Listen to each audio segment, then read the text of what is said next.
Olá, sou Ari Protásio, palestrante, um apaixonado pela vida, e hoje eu trago mais um vídeo da série Você Pode. Mas antes, não se esqueça, deixa aí o seu like, caso não esteja inscrito aqui no canal. Se inscreva, ative o sininho para que você possa receber aí novas notificações. Compartilhe com seus amigos. Hoje eu estou trazendo aqui Ed Moraes.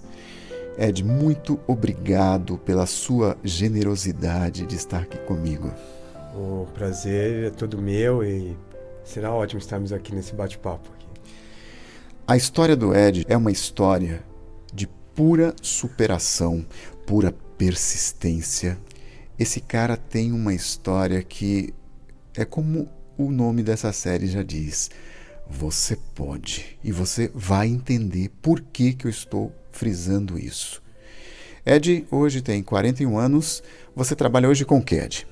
Hoje eu trabalho como auxiliar de produção numa empresa que presta serviço para refinarias de caminhão-tanque, para Petrobras e outras similares.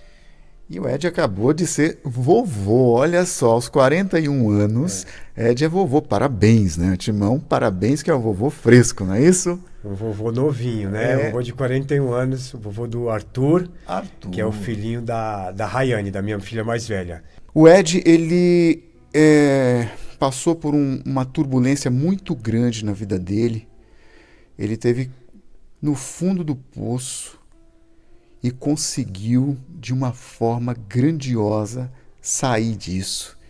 Ele vai contar para nós o que realmente aconteceu e qual foi o caminho que ele trilhou para que ele pudesse retomar a sua vida, a ter a sua dignidade. Eu fui criado num lar estruturado, com uma família estruturada que me deu de tudo. Educação, que me formou com bases, tanto base familiar quanto estrutura educacional e Deus, sempre Deus presente. Mas, num certo período, eu me afastei da presença de Deus. E fui ter minha vida como qualquer pessoa, né, que cresce, que se forma, enfim. E eu casei, tive família, e num certo período as coisas já não foram tão bem, porque eu deixei com que todo esse deslumbre, né, trabalho, profissão e dinheiro, e tudo isso que a gente tem como consumismo hoje, me afastasse bastante da família, me afastasse bastante do meio com que eu vivia, e trabalhando muito, eu também estava muito distante de casa. Você se casou muito jovem. Você se casou com quantos anos? Casei aos 20 anos. Já com a mãe da Rayane grávida. Então nós fomos constituir nossa família já imaturos, né? Já muito sem base. E talvez esse processo de imaturidade tenha trazido algo que fui buscar lá na frente. Então o alcoolismo começou a entrar nesse período aí, já de não tão presente com as pessoas com quem eu já convivia antes. Você trabalhava muito, você me dizia que saindo do trabalho, em vez de ir para casa, você ia beber. Isso. E o alcoolismo na minha vida, ele se tornou algo progressivo, né? Porque o alcoolismo ele é progressivo. Tudo aquilo que me acarreta prazer imediato, que me libera tudo isso que é bom, ele vai crescer, ele vai ser crescente. Então, uma cervejinha hoje, um conhaque amanhã, uma bebidinha, em algum momento, vai se tornar algo maior, né? E foi o que aconteceu comigo. E isso trouxe muitas confusões em casa, trouxe infidelidade para com a minha família, com a mãe das minhas filhas, trouxe, como a gente já tinha falado ali, o meu afastamento, já estava isolado porque trabalhava muito e o tempo que poderia estar com a família já não estava mais. E aí, como se não bastasse o álcool, você começou a ter contato com algo que eu diria hoje avassalador, né? Que é o crack, que é uma mistura de cocaína com bicarbonato de sódio e tem 5 vezes mais potência do que a cocaína. Como foi esse seu encontro com essa coisa tão devastadora? O que te levou a ter contato com o crack? Como é que foi isso? Dentro desse processo, a gente acaba adquirindo perdas. E eu me desliguei, tanto já estava me desligado da família, mas eu me desliguei do trabalho. Eu já estava trabalhando como gerente operacional em shopping, né? E os meus ambientes já eram ambientes que propiciavam estar fazendo coisas ilícitas para a lei e para a sociedade. Quantos anos você tinha nessa época? 31 anos. E eu comecei a me envolver com a parte de tráfico. E um pouco do dinheiro que eu tinha, eu envolvi nessa área. Para que você se envolvesse nisso, você se encontrava triste? Qual que eram os sentimentos que torneavam o seu coração nesse momento? Eu já tinha um sentimento total de culpa, de destruição. Porque eu sempre tive um ambiente familiar, eu sempre tive a presença, eu era muito ligado a Deus. Então, eu já tinha me desligado de Deus, eu já tinha me desligado dos meus valores de família, eu já tinha me desligado dos meus pais. Então, nesse momento, eu estava deslumbrado com as coisas ruins, que aparentemente são boas, né? Sim. E tudo isso já me estavam trazendo um certo...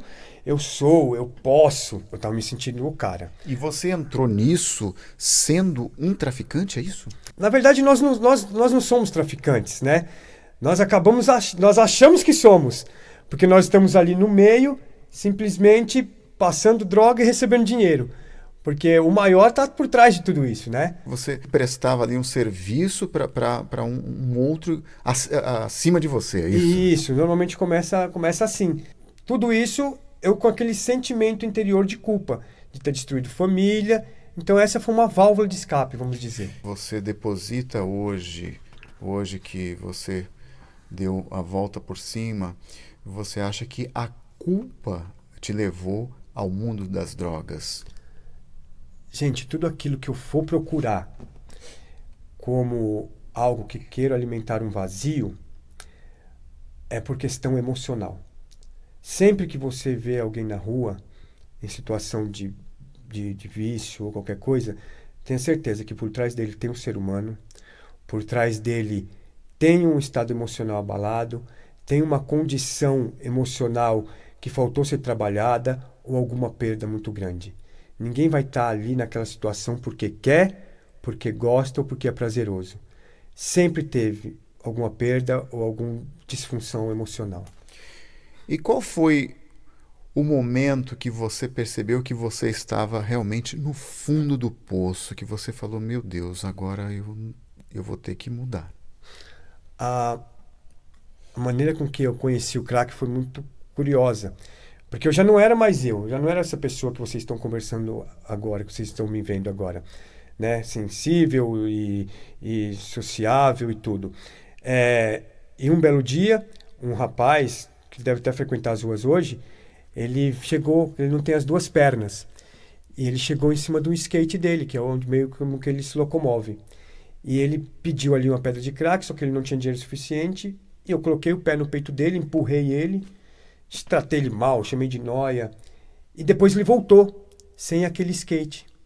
E ele voltou com um dinheirinho completo. Então eu imagino que ele tenha vendido o skatinho dele, que possivelmente eram as próprias pernas dele, né? Para poder conseguir aquela droga. E ele foi embora. E eu fiquei indignado com aquilo. Como é que o ser humano pode chegar num ponto daquele? Essa droga não é capaz de fazer isso com o ser humano. Até então você não tinha usado o crack ainda? Não conhecia o crack ainda. Ok. E nesse dia eu peguei 2 pedras e coloquei no cachimbo e usei. E qual foi a sua sensação nesse primeiro dia, quando você usou pela primeira vez essas 2 pedras? Gente, foi algo assim que eu não consigo explicar, mas é algo bom, é uma sensação boa. A droga não é ruim. A droga é boa. Uma vez eu falando numa escola, palestrando numa escola, eu falei isso para as crianças, que a droga era ruim, que não procure a droga. E um menininho pequeno, acho que tinha 11 anos, ele levantou a mãozinha e falou, tio, mas se é tão ruim, por que tanta gente quer? E aquilo me fez repensar. Então, realmente, a droga não é ruim, a droga é boa. As consequências, o que ela vai trazer, o que ela vai acarretar, que é devastador. Ela destrói os efeitos colaterais da emocionais, droga, familiares, sociais. Ele vai destruir vai destruir você, vai destruir quem te ama, vai destruir quem me ama. Porque tudo isso vai te levar a um buraco que talvez você não volte. Que é como eu vejo muitos hoje nas ações que a gente vai fazer, que a gente faz na rua. Depois eu me reencontrei com esse rapaz. Eu estava literalmente vou falar uma palavra mais chula, eu estava literalmente na merda, eu estava sentado no lixo, com uma latinha amassada, tentando pegar um biriquinhos no chão para colocar e para fumar em cima dessa lata. E ele passou num outro skatinho, ele olhou para mim e ele só balançou a cabeça assim de cima para baixo, como se dissesse, quem diria, logo você. Que me chutou aquele dia, entendeu? né? Então toda aquela cena veio à tona na minha cabeça. E aí eu me vi, eu falei, que lugar e onde eu vim parar? E minhas lágrimas desceram. Então aquele dia foi um dia muito Foi o fundo do triste. poço para você. Foi o que eu enxergo como o fundo do fundo. E aí, quando você se viu nessa situação, não é? O que te levou a perceber que nesse momento era o momento de tomar uma atitude? O que te fez realmente abrir os olhos para a vida? Qual foi realmente o grande motivo? Conta para nós. Chegamos num ponto, eu falo o seguinte, eu falo que no fundo do meu poço, sabe quando você fecha a mão assim, que você tem o dedo? No fundo do meu poço tinha o dedão de Deus, assim, que ele me jogou para cima de novo. E em meio a milhões, esse Deus, ele veio com a pinça e me resgatou. Então, através do meu primeiro passo, esse Deus maravilhoso, ele trouxe o resgate para a minha vida. Por quê? Porque a partir daquele momento, eu comecei a brigar com Deus, a brigar com meus familiares, com as pessoas ao meu redor, porque eu falava, não, se for para mim continuar na situação, eu quero sair desse mundo, eu quero morrer. Porque eu batia no portão da minha casa para brigar com os meus pais. Eu trabalhava no tráfico à noite para usar durante o dia. Então eu estava usando média de 40 pedras por dia, tomando 5 corote, bebendo etanol, de 6 a 7 maços de cigarro, vivendo em meio a cracolândias. Tudo que eu fazia era em função do uso. Tudo era em função do uso. Eu cheguei a passar 14 dias que eu não dormi. É incrível falar isso, mas eu pestanejava, né? E sem comer, comia comida do lixo, porque muitas vezes não tinha o que comer. E muitas vezes já não estava no tráfico mais e tinha que se virar de alguma maneira. E por quantas vezes meu pai desceu de casa com um cabo de vassoura me surrando no meio da rua e eu tentando destruir a casa dele, a vida dele. Às vezes meu pai tendo que trabalhar, minha mãe tendo que fazer os afazeres dela e eu passando a madrugada inteira deixando eles acordados. E minhas filhas sofrendo com tudo isso. Porque minha filha chegava na escola, as amiguinhas falavam, nossa, eu vi seu pai jogado ali na rua. Eu vi seu pai ali daquele outro lado, com o cachimbo na mão. E elas choravam com aquela situação e diziam, não, um dia ele sai. Um dia ele vai conseguir, Deus vai ajudar ele. E, meus queridos, quantas vezes pessoas que fazem trabalhos sociais me encontraram na rua falando da possibilidade que tinha de eu sair daquela situação. Porque internações já tinham havido. Já tinha tido. Você tido. foi internado quantas vezes? Eu fui internado 3 vezes. Ok. Só que a luta física, emocional e espiritual, que é o que é a doença do vício, né? Do alcoolismo e tudo, ela requer um primeiro passo, que tem que ser meu. Essa decisão não é de Deus, não é de um ser ruim, né? O inimigo. Então essa decisão tem que ser minha. O livre-arbítrio é meu. Então, enquanto não houve essa decisão, não teve como de ter saído daquela situação.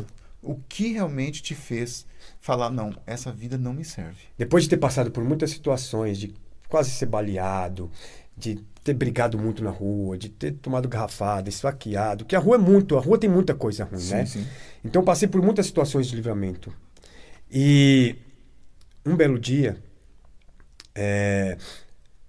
eu, com muita quantidade de droga, eu resolvi ir para casa. E eu Você estava com a droga com você? Isso. Tá. E eu falei pro meu pai que eu ia ficar dentro de casa, que eu não queria estar na rua. E realmente eu me tranquei dentro. Meu pai, tadinho, ele na condição que ele estava, ele já não queria mais me ver na rua.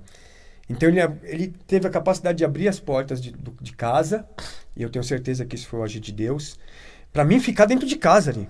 Para você usar a droga dentro de casa. Olha só onde chega um pai, né, O amoroso. amor, né? O amor, exatamente. E eu fiquei um período dentro de casa com aquela quantidade de droga, de corote, de cigarro, de tudo. E usando? E usando ali dentro de casa. E um belo dia, e brigando com Deus, conversando, eu preciso sair disso, que eu falei assim, ó, embaixo do viaduto, antes de eu ir para casa, eu tive uma discussão assim com Deus e eu falei, se não for para mim sair dessa vez, eu vou me matar. Então a minha ideia era de sair em casa, porque eu tinha medo de morrer na rua e o pessoal não me achar, não sabia onde eu estaria. Então eu não consegui me matar, tanto que estou aqui. E nesse período dentro de casa,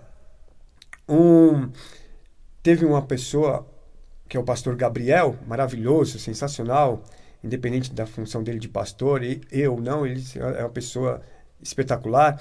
Ele foi visitar meus pais, ele esteve lá em casa. Tá. E nesse dia eu estava uma noite e um dia já sem usar. Porque eu estava cansado, né, Ari? Sim. Então, eu saí do quarto e vi aquela pessoa lá e eu chamei ele pro meu quarto. Porque eu estava ficando trancado dentro de casa, né? Porque os períodos que eu estava lá dentro do quarto, eu estava com facas na mão, assustado, olhando pelas janelas. Coitado do meu pai, já nem aguentava mais a situação. Porque quem usa tem sensações. O processo esquizofrênico de perseguição, de aguçar os sentidos e achar que tudo está acontecendo ao redor é algo assim que não tem como explicar. E nesse dia nós tivemos uma conversa. E através dessa conversa, eu me determinei a ficar alguns dias sem usar para poder ir visitá-lo na igreja a qual ele frequentava. Enfim. Meus queridos, eu estava na sala com meu pai, isso já há uns 2 dias mais ou menos sem usar e sem beber. Mas nós estávamos assistindo um determinado programa. E meu pai num sofá e eu no outro. E a pessoa que estava falando, ela falava como se fosse comigo. E ela falava assim, se você está pedindo um auxílio de Deus, se você quer algo que você tem questionado, chegou o seu momento, chegou a sua hora. Ari, sinceramente, eu falei... Ele está falando de uma maneira que alcança várias pessoas ao mesmo tempo, alcança um público grande, Sim. né? Sim. Eu falei, não, comigo não tenho a mente blindada, não é para mim isso. E assim ele foi falando, não, você está falando que não é para você, e é como se ele realmente estivesse falando comigo. E eu tenho certeza hoje que aquilo ali foi o agir de Deus através de uma pessoa, que não importa quem tenha sido, mas a partir daquele momento ele começou a falar que tudo que eu tinha em mim, eu ia ser limpo e tudo aquilo que eu tinha pedido iria realmente ocorrer naquele momento. E minha boca começou a salivar e eu comecei a ter uma paz e minhas lágrimas vieram a descer e eu brigando. Não pode ser, não é possível. Não existe como isso. Ele está tentando agir de uma forma psicológica.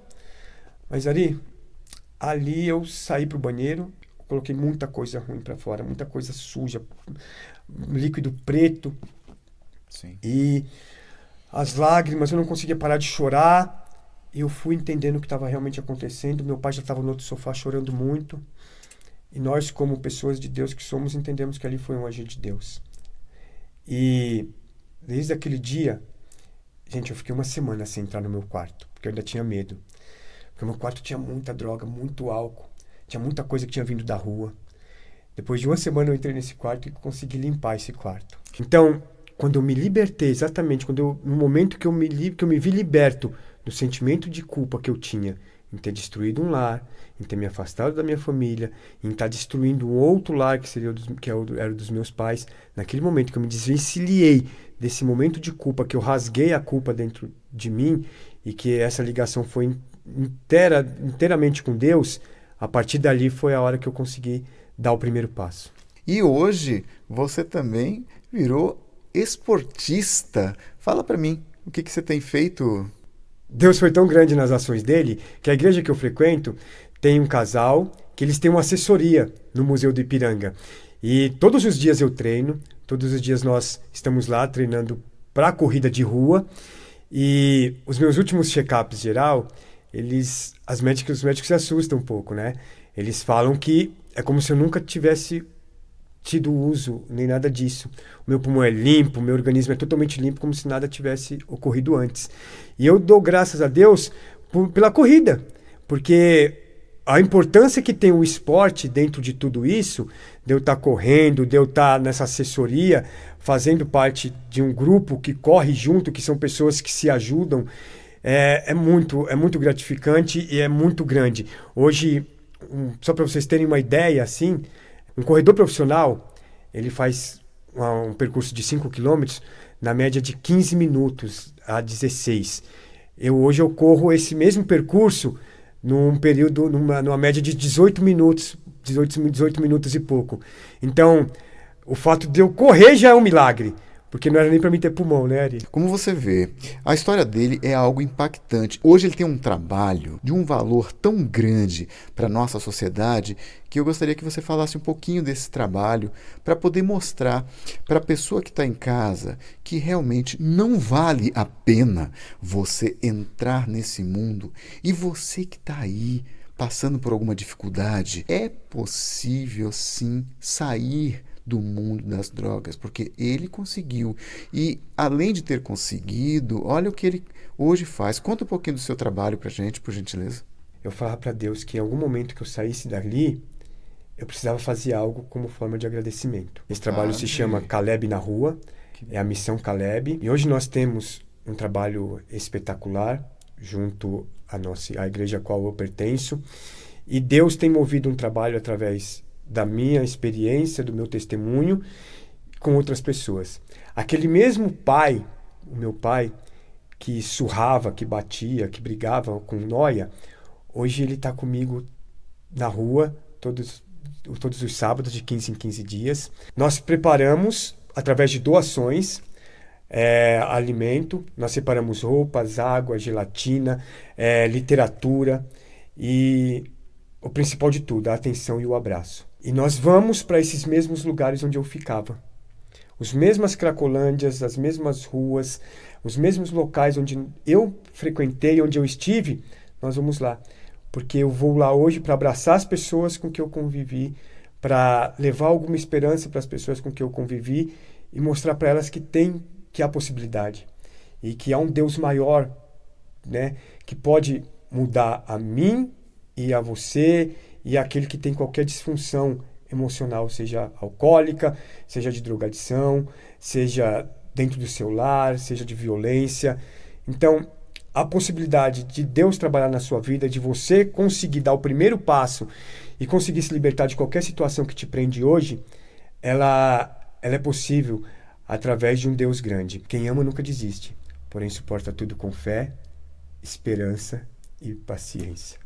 Para ver como realmente esse tipo de ação, esse tipo de trabalho tem uma importância muito grande para a nossa sociedade. Ed, eu gostaria que você deixasse uma mensagem para quem nos assiste. Fale aquilo que vem do seu coração, porque eu só posso ser muito grato de ter hoje a sua presença aqui. Eu agradeço muito a sua generosidade mais uma vez.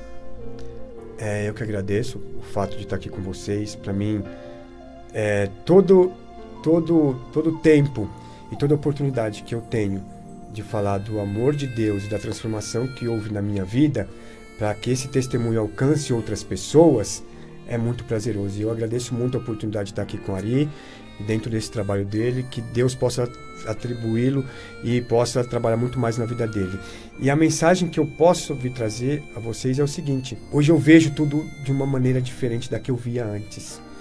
Então, o que eu posso dizer é que tudo é possível através do teu primeiro passo, através de abrir teu coração e de realmente você debater e brigar por aquilo que você tem direito pelas mãos de Deus. Olha, Ed, muitíssimo obrigado pela sua presença, meu querido. Olha, pura energia.